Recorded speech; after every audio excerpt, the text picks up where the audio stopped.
ओम नमो भगवते वासुदेवाय। ओम नमो भगवते वासुदेवाय। ओम नमो भगवते वासुदेवाय।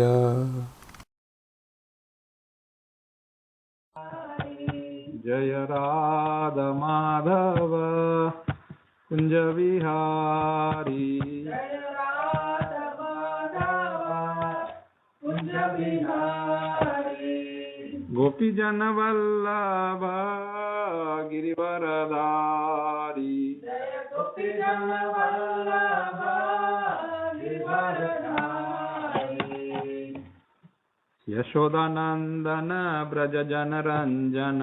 यशोदानंदन ब्रज जन रंजन। यशोदानंदन ब्रज जन रंजन।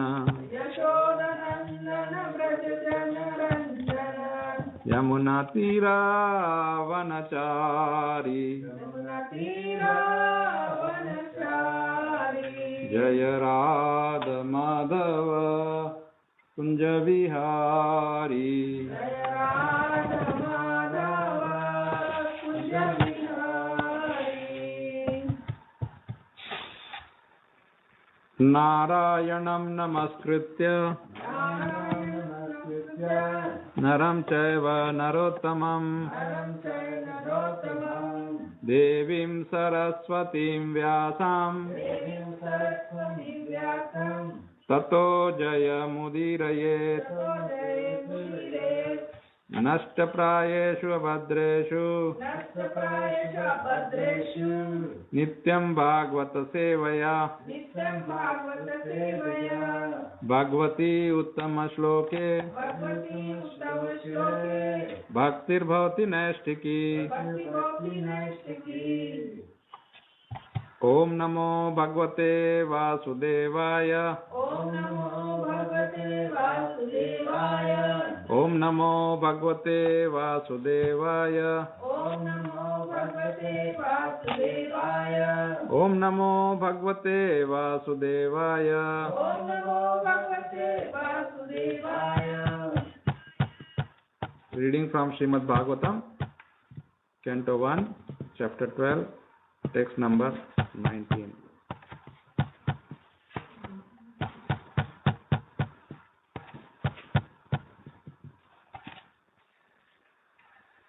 ब्राह्मणा ऊचुः पार्थ प्रजाविता साक्षात् इक्ष्वाकुरिव मानवः। ब्रह्मण्यः सत्यसन्धश्च रामो दाशरथिर्यथा।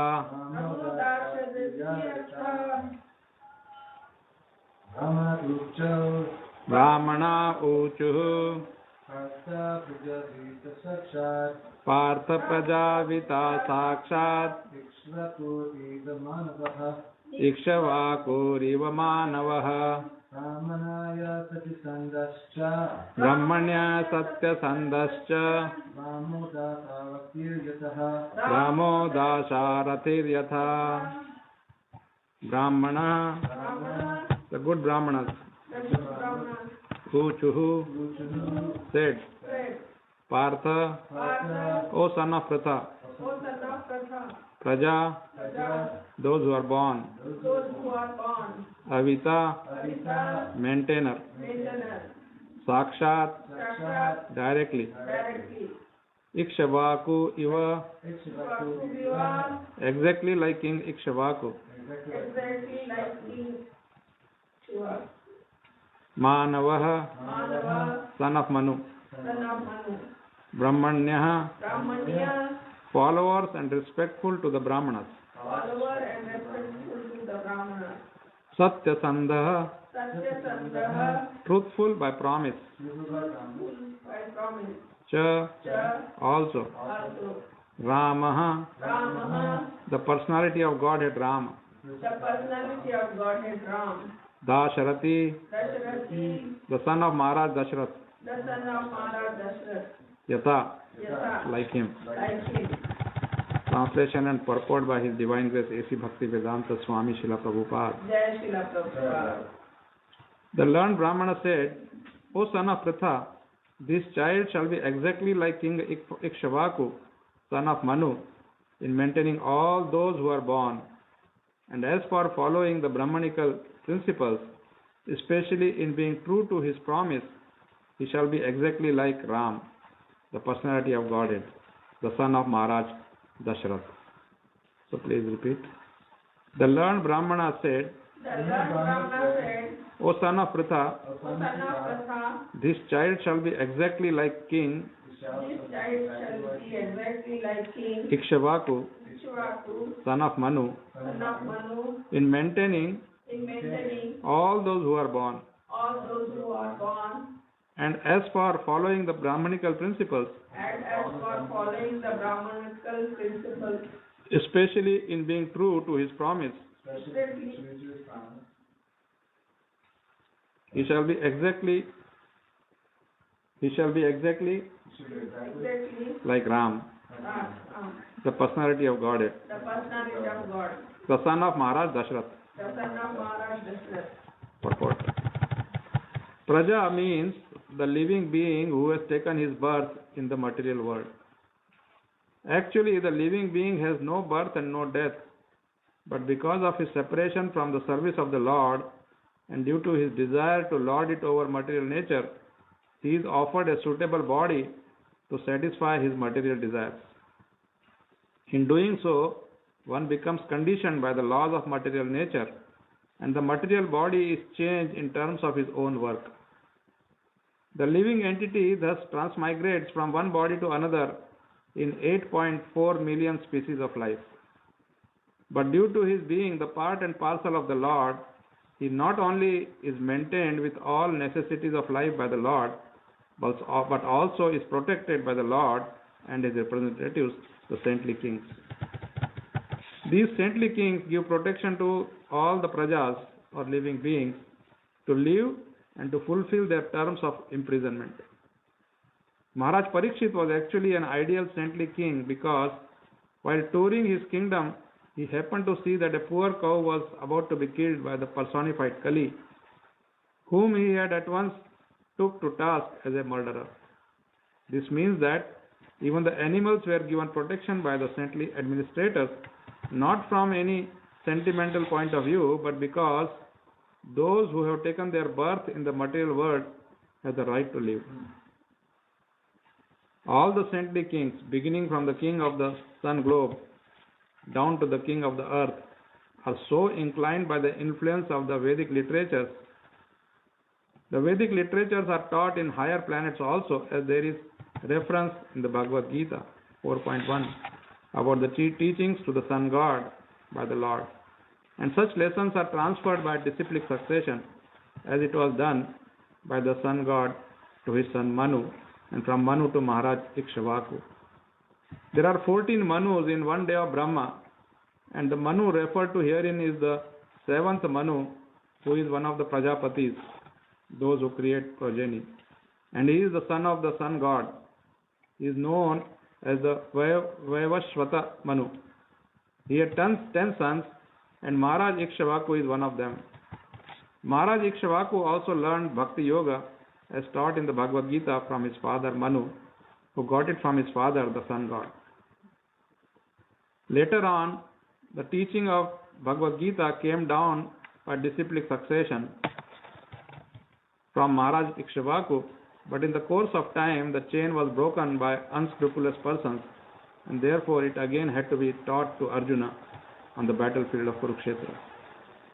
So, all the Vedic literatures are current from the very beginning of creation of the material world, and thus the Vedic literatures are known as Apaurushaya, not made by man. The Vedic knowledge was spoken by the Lord and first heard by Brahma, the first created living being within the universe. Maharaj Ikshvaku, one of the sons of Vaivashvata Manu, he had 100 sons. He prohibited meat eating. His son Shashada became the next king after his death. Manu.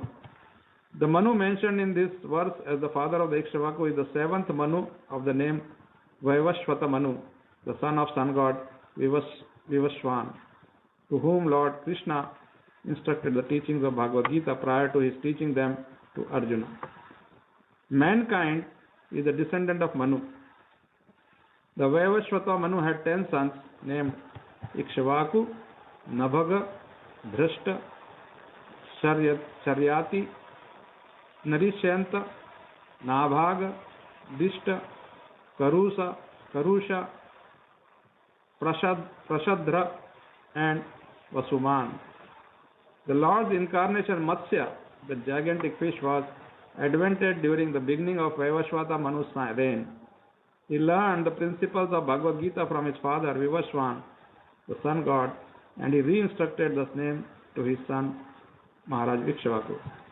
In the beginning of the Treta Yuga, the sun god instructed devotional service to Manu, and Manu in his turn instructed it to Ikshvaku for the welfare of the whole human society.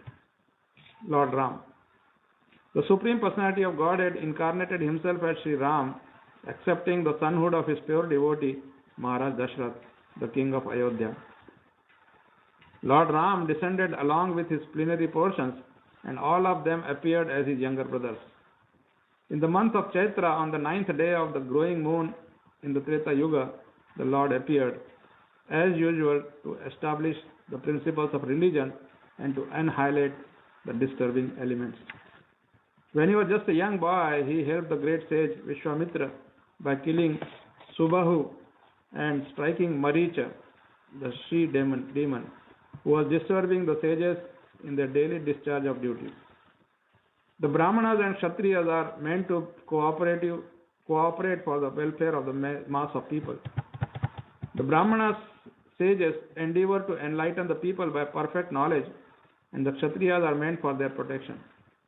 Lord Ramchandra is the ideal king for maintaining and protecting the highest culture of humanity known as Brahmanya Dharma. The Lord is specifically the protector of the cows and the Brahmanas, and hence he enhances the prosperity of the world. He rewarded the administrative demigods by effective weapons to conquer the demons through the agency of Vishwamitra. He was present in the bow sacrifice of King Janaka, and by breaking the invincible bow of Shiva, he married Sita Devi, daughter of Maharaj Janaka. After his marriage, he accepted exile in the forest for 14 years by the order of his father Maharaj Dashrath. To help the administration of the Devatas, he killed 14,000 demons, and by the intrigues of the demons, his wife Sita Devi was kidnapped by Ravana. He made friendship with Sugriva, who was helped by the Lord to kill Vali, brother of Sugriva. By the help of Lord Rama, Sugriva became the king of the Vanaras, a race of gorillas. The Lord built a floating bridge of stones on the Indian Ocean and reached Lanka, the kingdom of Ravana, who had kidnapped Sita. Later on, Ravana was killed by him, and Ravana's brother Vibhishana was installed on the throne of Lanka. Vibhishana was one of the brothers of Ravana, a demon, but Lord Rama made him immortal by his blessings. On the expiry of 14 years after settling the affairs at Lanka, the Lord came back to his kingdom Ayodhya by flower plain. He instructed his brother Shatrugna to attack Lavanasura, who reigned at Mathura, and the demons were killed. He performed 10 Ashwamedha sacrifices, and later on he disappeared while taking a bath in the Sharayu river. The great epic Ramayana is the history of Lord Rama's activities in the world, and the authoritative Ramayana was written by the great poet Valmiki. Om Ajnanatimirandasya Jnananjana Shalakaya Chakshurunmilitam Yena Tasmai Shri Gurve Namah Namah Om Vishnu Padaya Krishna Pristhaya Bhutale Srimate Jaya Pataka Swami Niti Namine Namah Om Vishnu Padaya Krishna Pristhaya Bhutale Srimate Bhakti Vedanta Swami Niti Namine Namaste Saraswati Deve Gauravani Pracharine Nirvishesha Shunyavadi Paschatya Deshatarine Jaya Shri Krishna Chaitanya Prabhu Nityananda Shri Advaita Gadadhara Shri Vasadi Gaura Bhakta Vrinda Hare Krishna, Krishna Krishna, Hare Hare, Hare Rama, Rama Rama, Hare Hare. Brahmana Uchuhu Partha Prajavita Sakshat Ikshavaku Manavaha Brahmanya Satya Sandascha Ramo Dasharathir Yatha. The learned Brahmana said, O son of Pratha, this child shall be exactly like King Ikshvaku, son of Manu, in maintaining all those who are born, and as for following the Brahmanical principles, especially in being true to his promise, he shall be exactly like Ram, the personality of Godhead, the son of Maharaj Dasharath. Now the Brahmanas started looking at his horoscope and then they started predicting about him. So this is a long list. These are just two examples here. First is of Ikshvaku and second is of Lord Ram. So Ikshvaku, Prabhupada took some time off to describe three times that Ikshvaku was son of Manu and Manu was son of Vivaswan. And that's what we see in the 4th chapter of Bhagavad Gita. That how Krishna says that I first gave this knowledge to Vivaswan and then he gave to Manu and then he gave to Ikshvaku and then came down. And in the meanwhile it was lost. So I am telling you again. So here, as per the calculations, here Prabhupada of course mentions his Treta Yuga. But it's not that Sun God was only in Treta Yuga. He is talking of that Manu, that Vayavashvata Manu. Like in Brahma's one day, there are 14. Brahma's lifetime, there are 14 Manus.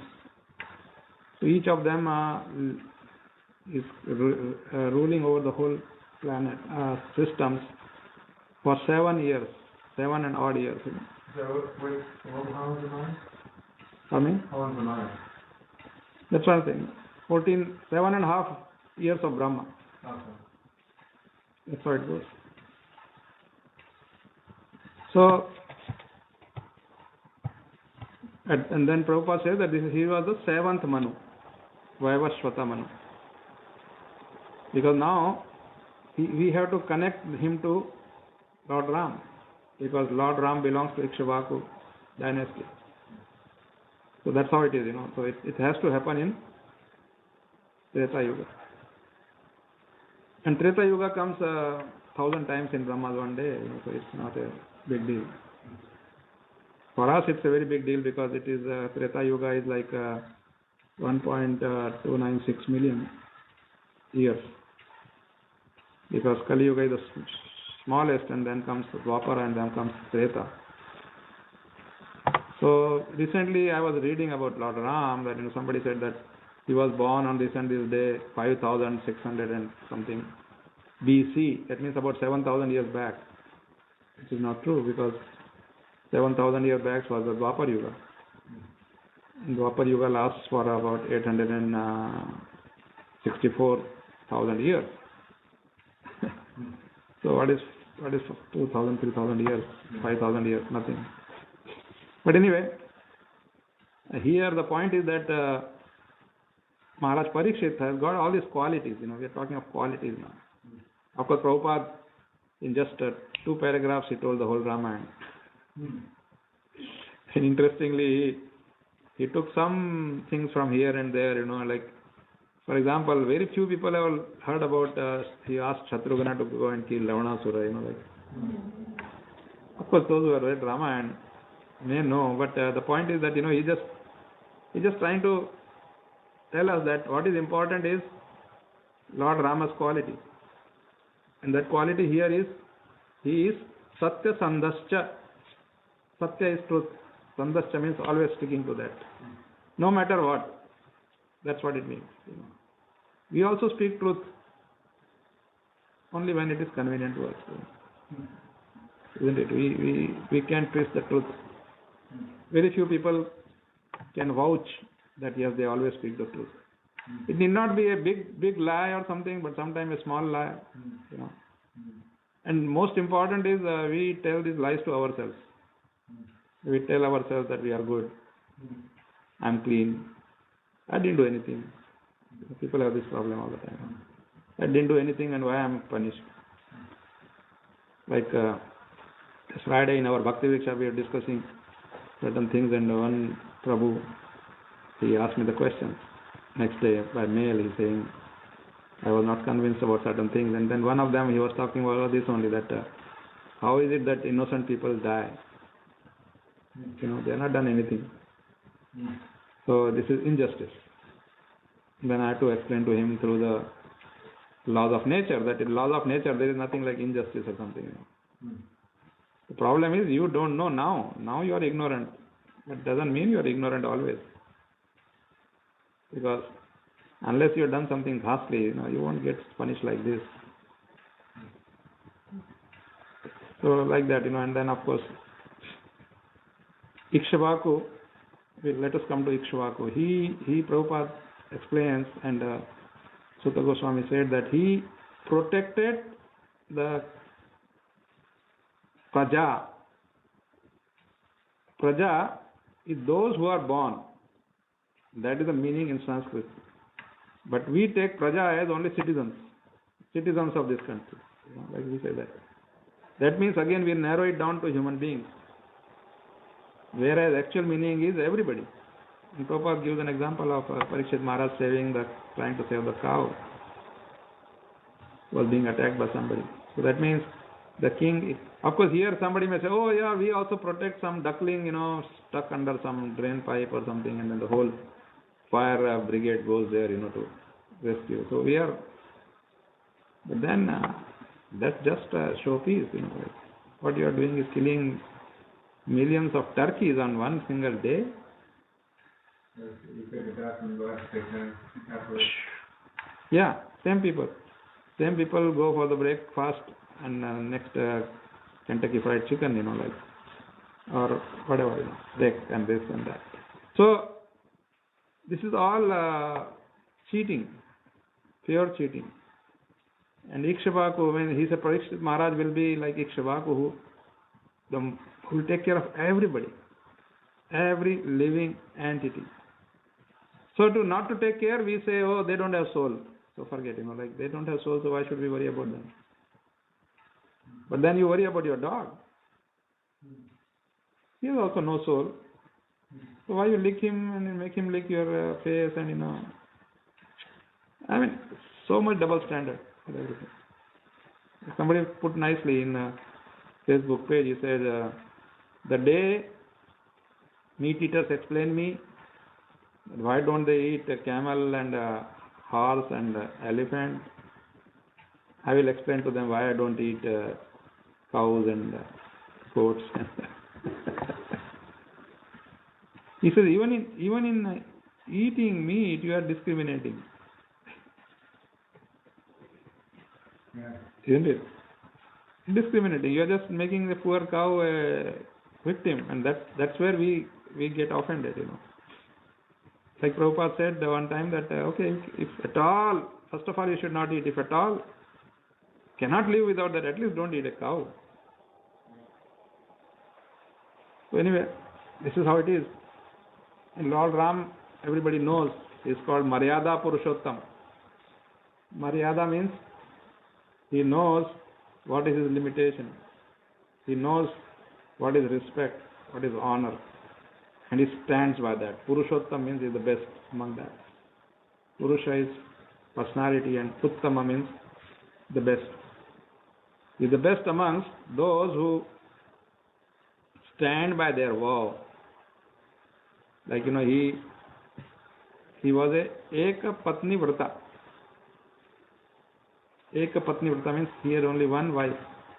So people sometimes compare. Lord Ram had only one wife and Krishna had 16,108. So, what's going on? So in that particular incarnation, he had to follow what he was meant for. He has to be truthful, and like, for example, why Lord Ram's name doesn't come in, that he taught somebody something. He never gave a lecture to anybody. He just followed the principles, and he taught good things, no doubt. But like Krishna spoke Bhagavad Gita to Arjuna, and he told the whole philosophy. There is no such thing like Lord Ram has done. Like he did not call his people and start. He was just following his father's instructions. And of course he grew up in the Gurukul.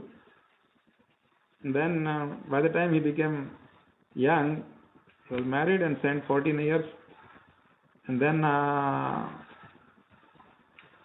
he had to kill Ravan and all that. By the time he comes, he is already in the middle age. And then of course he ruled.